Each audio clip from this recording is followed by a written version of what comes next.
Palpation is one of the assessment technique which health providers use during physical examination to detect certain characteristics of the body. It is a technique of using the sense of touch to assess the parts of the body. By using different parts of their hands, different characteristics about the patient's body, for example, swelling, size and movement can be identified. The information collected can help to determine the patient's health. Hello, Namaste viewers. Today we are going to discuss about palpation techniques and its importance in physiotherapeutic assessment. As you prepare to touch the patient, it is important that you ask permission to touch. Touch can sometimes be misinterpreted, so it is essential to be purposeful with each movement and explain what you are doing to your patient. Consider the warmth of your hands. Cold hands can be uncomfortable for your patient. Do not blow your hands to warm them up, and this will transfer the germs from your mouth to your hands. Instead, rub your hands together to create the heat. Avoid staccato touch unless indicated, because the jerk-like movement can be difficult to anticipate for your patient. When touching to the patient, use firm pressure unless otherwise indicated. Light pressure can be ticklish. In this case, sometimes incorporating the client's hands wherever possible into your palpation technique to reduce the tickling. Palpation provides useful information to assess and to evaluate the findings related to the temperature, texture, moisture, thickness, swelling, elasticity, contour, any lumps or masses, deformities, consistency or density, organ location and size, vibration, pulsatility, crepitations and presence of any pain. Now let's see specifics of how to conduct palpation based on what you are attempting to assess. So first we are going to see how to palpate for temperature. So to palpate for temperature, use the dorsal aspect of your hands, that is back of your hands. To assess the temperature of a surface, for example skin, findings may include warm skin temperature on the arms or equal bilaterally. Rationale behind this means using dorsal aspect of your hand because this has the thin skin relative to the rest of your hand and therefore it is more sensitive for temperature. Next is texture. Texture refers to the smoothness or roughness of the surface. For example, finding may include smooth skin on the anterior and posterior aspect of the legs. Another one is thickness. Thickness refers to how thin or thick an object is. For example, palmar aspect means inside of the hands and the plantar aspect, bottom of the feet, they have the thicker skin than the rest of your body. Next is to palpate for moisture. Moisture refers to the amount of wetness or liquid on a surface.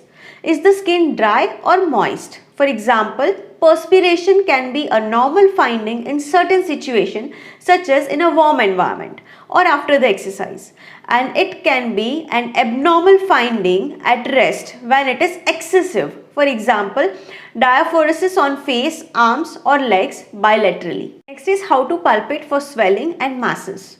Now these swelling and masses are often assessed using your fingertips. You can also use a grasping motion with the fingertips and thumb like this, particularly when you are assessing the size and density of a mass. For example, some findings may include round mass 2 cm or 2 cm midline and superior to the umbilicus. Next is how to palpate for pain or tenderness. Now these are best assessed while palpating with your fingertips, in which your hand and wrist are kept parallel to the body, so that the action does not involve poking or jabbing the client with your fingertips. Always assess a painful area, the most painful area last. The fingertips are often used to assess the various glands of the body and the organ location, size and density. But the specific techniques often depends on the organ and gland that you are assessing. For example, the fingertips can be used to assess the thyroid gland, lymph nodes, liver, spleen, kidney, intestine, stomach and bladder.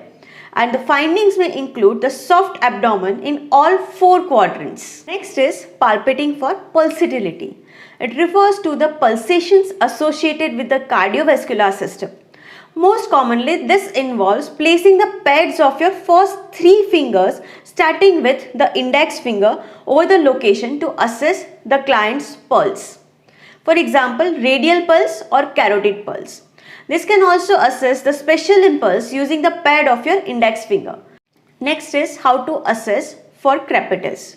Now, one type of crepitus is when air becomes trapped in the subcutaneous tissues of the chest and the neck area.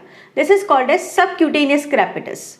So, to palpate this crepitus, place your fingers over the chest and palpate in various areas. Bones and muscles and associated deformities as well as trachea and testicles are often assessed using a gentle grasping motion of the fingers and thumbs. Rationale behind using this grasp is cupping of the hand and grasping with the fingers and thumbs will allow you to gain coverage of the anatomical area while feeling for the abnormalities. Another type of crepitation is an abnormal grating or crunching sound or sensations felt and heard over the joints at the location where the bones meet.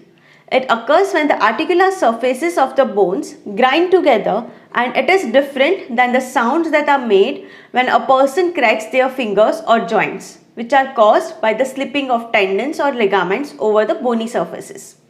Listen and place your hand on, that is, cup your hands over the joints and thumb while asking the client to move the joints through a range of motion like this if we are assessing for the crepitations for the elbow joint. Next is how to palpate for vibration. Now, vibration is a subtle oscillating movement that resembles a quivering or shaking motion. It can be comparable to the sensation of off-balance washing machine, or else standing on a platform when a train is entering, or the sensation from a mild earthquake. Vibrations may be felt over the lungs, termed as tactile fremitus. Now, rationale behind this, using the parts of palpation, that is metacarpophalangeal joint, that is base of the fingers on the palmar surface. Through this we can assess the tactile fremitus, or else we can assess the tactile fremitus through ulnar surface of our hands, and we can discriminate the motion. And this vibration or pulsatility can be felt over the chest when we are assessing for the vibration. Next is pulsatility. It is referred to as abnormal pulsations felt over the heart, and this can be assessed with the ulnar surface of our hands or the palmar surface of a metacarpophalangeal joints. These abnormal pulsations are referred as thrills, and this will be discussed in more detail when we learn about cardiovascular system. For example, the findings may include a thrill was palpated over the second intercostal space on left sternal border. Now it's time for some tips. Now, always compare the right side and left side of the body whenever you are palpating, because the best standard of comparison is the patient's own anatomy.